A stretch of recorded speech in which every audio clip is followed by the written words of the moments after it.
জুলাই-আগস্টে ছাত্র জনতার আন্দোলন চলাকালে রাজধানীসহ বিভিন্ন স্থানে থানায় হামলা চালায় দুর্বৃত্তরা। এ সময় লুট করা হয় অস্ত্র। এছাড়া নরসিংদী ও শেরপুর কারাগারে হামলার সময়ও খোয়া যায় অস্ত্র। পুলিশ সদর দপ্তরের হিসেব বলছে, সারা দেশে থানা থেকে লুট করা হয়েছে অন্তত ৫,৮২৯টি বিভিন্ন ধরনের অস্ত্র। এগুলোর মধ্যে ৩,৫০০-এর মতো উদ্ধার করা সম্ভব হয়েছে। এখনও ২,০৬৬টি অস্ত্রের সন্ধান মেলেনি। র্যাব বলছে, সবচেয়ে দুশ্চিন্তার বিষয় পিস্তলের মতো ছোট অস্ত্র নিয়ে ৮৫০ পিস্তল এখনও উদ্ধার করা যায়নি। এগুলো বিভিন্ন সন্ত্রাসী গ্রুপ এবং রোহিঙ্গা ক্যাম্পে চলে যাওয়ার আশঙ্কা তাদের। কিছু কিছু অস্ত্র আমরা এমনভাবে উদ্ধার করেছি যেগুলো তারা বিক্রি করার জন্য বিভিন্ন সময় বিভিন্ন জায়গায় নিয়ে যাচ্ছিল। সো তারা যখন এগুলো বিভিন্ন ব্যক্তির কাছে বিক্রি করছিল, সেই বিক্রিরত অবস্থায় কিন্তু আমরা তাদেরকে গ্রেফতার করেছি এবং এই অস্ত্রগুলো উদ্ধার করেছি। জলদস্যু প্রবণ একটা এলাকা ছিল, শান্ত এলাকা ছিল, সেটাকে যদি উত্তপ্ত করা না হয়। এছাড়া আমাদের যে সংকট রয়েছে, আমাদের রোহিঙ্গা সংকট রয়েছে, এই সংকটটাকে কাজে লাগিয়েও যেন এই অস্ত্র কোনোভাবে যেন সেদিকে ব্যবহৃত না হয়, সেদিকেও আমাদের নজরদারি রয়েছে। অস্ত্র উদ্ধারে এখনও ছাত্র জনতার সহায়তা চাচ্ছে ডিএমপি। কর্মকর্তারা বলছেন, সন্ত্রাসীদের হাতে এসব অস্ত্র গেলে রাজধানীতে বাড়তে পারে ছিনতাই, ডাকাতি সহ নানা অপরাধ। আমাদের কাছে হস্তান্তর না করে তাহলে একটা আশঙ্কা থেকেই যায় যে তারা অস্ত্রগুলোর মিসইউজ করতে পারে, এবং সন্ত্রাসী বা চোর ডাকাতের হাতে যদি অস্ত্র চলে যায় তাহলে এটা আমাদের জন্য একটা থ্রেট হবে। সে লক্ষ্যে আমরা যে সমস্ত প্রিভেন্টিভ মেজার নেয়ার, সেই মেজার নেওয়া অব্যাহত আছে। প্রায় প্রতিদিনই পরিত্যক্ত অবস্থায় অস্ত্র উদ্ধার হচ্ছে রাজধানীতে। এমন ঘটনায় নগরবাসীকে তথ্য দিতে অনুরোধ করেছে DMP. Arafatur Rahman, independent news, Dhaka. শনিবার দুপুর ১টার দিকে শাহবাগ মোড়ে অবস্থান নিয়ে বিক্ষোভ শুরু করেন সরকারি চাকরিতে বয়সসীমা ৩৫ করার দাবিতে আন্দোলনকারীরা। এতে ওই এলাকায় যান চলাচল বন্ধ হয়ে যায়, চাপ পড়ে আশপাশের সড়কে। বিকেল ৩টায় এই কর্মসূচি শেষ করার কথা থাকলেও তা হয়নি। আন্দোলনকারীরা বলছেন, অনেক দেশেই চাকরিতে আবেদনের বয়সসীমা ৩৫ বছর, যা এদেশে ৩০ বছর। নতুন বাংলাদেশে এই বৈষম্য দূর হওয়া প্রয়োজন বলে মনে করেন তারা। আমাদের সরকারি চাকরিতে বয়স ৩৫ করা হোক, এই লক্ষ্যে আমরা আজকে ১২ বছর পর্যন্ত সংগ্রাম করে আসছি। আমাদের সংগ্রামে কোনো ডাকে সাড়া দেয়নি। এখানে প্রত্যেকটা অংশগ্রহণকারী এক একজন লিডার, প্রত্যেকে সাধারণ চাকরি প্রত্যাশী। সরকারের উচ্চ মহল থেকে যতক্ষণ না পর্যন্ত কোনো আশ্বাস বা আমাদের সাথে সাক্ষাৎ করা হবে, ততক্ষণ পর্যন্ত আমরা ব্লকে ছাড়ব না। সন্ধ্যার পর একটি প্রতিনিধি দল উপদেষ্টা আসিফ নজরুলের সঙ্গে কথা বলতে যান। তারা জানান, সরকারকে কিছুদিন সময় দেওয়ার কথা বলেন উপদেষ্টা, তবে এতে সাড়া দেননি বিক্ষোভকারীরা। আগামী 7 থেকে 10 দিনের মধ্যে একটি বৈষম্যহীন কমিশন গঠন করবেন।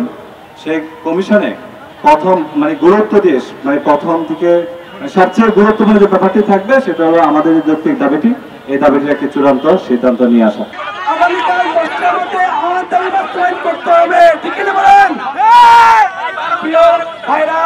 আমি বলতে চাই যে আপনারা অনেক দূর দূরান্ত থেকে এসেছেন।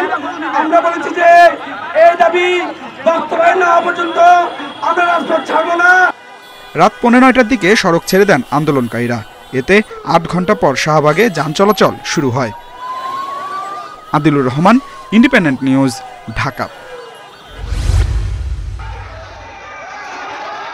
বৈষম্যবিরোধী ছাত্র আন্দোলন দমনে আইনশৃঙ্খলা বাহিনীর পাশাপাশি অস্ত্র হাতে দেখা গেছে সশস্ত্র সন্ত্রাসী গোষ্ঠীকেও। প্রকাশ্যে পুলিশের সামনে চলে অস্ত্রের মহড়া। তাদের গুলিতে হতাহত হন অনেক ছাত্র জনতা। ছাত্র জনতার গণ অভ্যুত্থানে আওয়ামী লীগ সরকারের পতনের পর থানা ও ফাঁড়িতে হামলা চালায় দুর্বৃত্তরা। রাজশাহী বিভাগের বিভিন্ন থানা ও পুলিশ ফাঁড়ি থেকে লুট হয় ৩৪৯টি অস্ত্র, ১৬,৮২২টি গোলাবারুদ। অভিযান চালিয়ে উদ্ধার করা হয়েছে ২৫৭টি অস্ত্র ও ৫,৭৯৫টি গোলাবারুদ। অন্যদিকে রাজশাহী বিভাগে লাইসেন্সকৃত ২,২৭৯টি অস্ত্রের মধ্যে জমা পড়েছে ১,১৩১টি। এখনও উদ্ধার করা হয়নি ১,১৪৮টি অস্ত্র। রাষ্ট্রবিজ্ঞানীরা বলছেন, বেসামরিক মানুষের হাতে আগ্নেয় অস্ত্র জননিরাপত্তার জন্য হুমকি। অস্ত্র লুণ্ঠিত হয়েছে, অস্ত্র ছড়িয়ে গেছে, এটা একটা দিক যেরকম। অন্যদিকে আইনশৃঙ্খলা বাহিনীর যে তৎপরতার অভাব এবং আইনশৃঙ্খলা বাহিনীর প্রতি যে মানুষের যে আস্থাহীনতার অভাব, এই দুটা একসাথে কিন্তু মানুষকে কিন্তু আরও বেশি আতঙ্কিত করে তোলে। রাজশাহী বিভাগীয় কমিশনার বলছেন, যে কোনো মূল্যে অবৈধ অস্ত্র উদ্ধার করা হবে। যত দ্রুততম সম্ভব যত নিবিড়ভাবে সম্ভব, যত কঠোরভাবে সম্ভব আমরা পরিচালনা করব, যাতে একটি অবৈধ অস্ত্র যাতে বাইরে না থাকে। যৌথ বাহিনীর অভিযানে অস্ত্র উদ্ধারের পাশাপাশি সন্ত্রাসীদেরও আইনের আওতায় আনার আহ্বান সংশ্লিষ্টদের। Mustafizur Rahman, independent news, Rajshahi. এই তারকাটা আর লাল ইটের দেয়ালে বেষ্টিত ছিল দেশের অন্যতম সুরক্ষিত স্থান সাবেক প্রধানমন্ত্রী শেখ হাসিনার সরকারি বাসভবন গণভবন। ক্ষমতার অপব্যবহারের ফলে যা পরিণত হয় ছাত্র জনতার চক্ষুশূলে। অবশেষে 5 আগস্ট গণ অভ্যুত্থানের মধ্য দিয়ে স্বৈরাচারের অবসান হয়। বিজয়ের দিন অনেকেই উল্লাসে ঢুকে পড়েন গণভবনে, কেউ আবার ঘটান ক্ষোভের বহিঃপ্রকাশ। সেখানের অনেক কিছুই পরিণত হয় ধ্বংসস্তূপে। বৃহস্পতিবার উপদেষ্টা পরিষদের বৈঠকে এটিকে জুলাই গণ অভ্যুত্থানের স্মৃতি জাদুঘরে রূপান্তরের সিদ্ধান্তের পর শনিবার ভবনটি পরিদর্শন করেন অন্তর্বর্তী সরকারের 3 উপদেষ্টা। আগামী সপ্তাহের মধ্যে জাদুঘর নির্মাণ কাজ শুরুর আশ্বাস দেন তারা। কমিটি করার মাধ্যমে স্থাপত্য শিল্পী এবং আর্কিটেক্টদেরকে নিয়ে, যারা জাদুঘর বিশেষজ্ঞ আছেন তাদেরকে নিয়ে একটি কমিটি করে দেওয়ার মাধ্যমে এটার কার্যক্রম শুরু হবে। উপদেষ্টা ও ছাত্র আন্দোলনের অন্যতম সমন্বয়ক নাহিদ ইসলাম বলেন, ফ্যাসিবাদের শেষ পরিণতি কি হয় পৃথিবীর বুকে সেই নিদর্শন তুলে ধরবে এই জাদুঘর। এই অভ্যুত্থানের সামগ্রিক স্মৃতিটা থাকবে, দিনলিপিতে থাকবে। আমাদের যে শহীদ যারা হয়েছেন এই আন্দোলনে তাদের স্মৃতি থাকবে, তাদের তালিকা থাকবে। 16 বছরের যে আমাদের যেই নিপীড়ন হয়েছে, যারা গুম হয়েছে তাদের তালিকা থাকবে। জাদুঘর নির্মাণে দেশ বিদেশের অভিজ্ঞ ব্যক্তিদের পরামর্শ নেওয়া হবে, তবে যতটা সম্ভব ভবনটিকে রাখা হবে অপরিবর্তিত। বড় কোনো ধরনের পরিবর্তন করতে গেলে সেই স্মৃতিটা হারিয়ে যাওয়ার শঙ্কা থাকে। এই জন্যই অবশ্যই এই গণভবনকে বর্তমানে আদলে রেখেই কিভাবে জাদুঘরটা করা যায় এবং গণপরিসর হিসেবে এটাকে ডিজাইন করা যায়। শুধু জাদুঘর এবং গণপরিসর এই দুটোকে একসাথে মিলে পরিকল্পনা করতে হবে। গত 16 বছরে যে ফ্যাসিবাদের জন্ম হয়েছিল তার মূল কেন্দ্রবিন্দু ছিল এই গণভবন।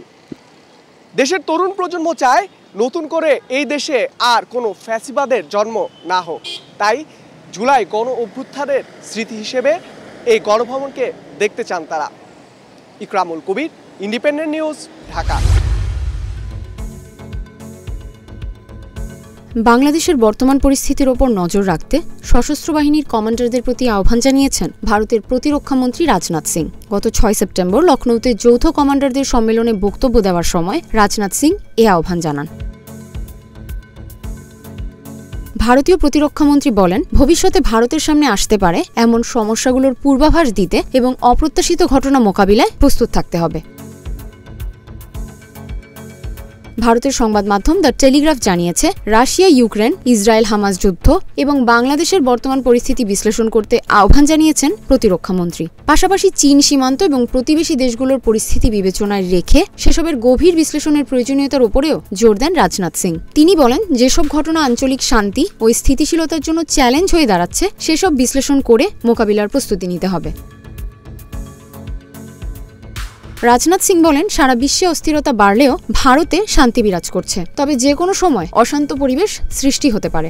সেজন্য সতর্ক থাকতে হবে। আমাদের চারপাশে যা ঘটছে তা নজরে রাখতে হবে এবং ভবিষ্যতের পরিকল্পনা থাকতে হবে।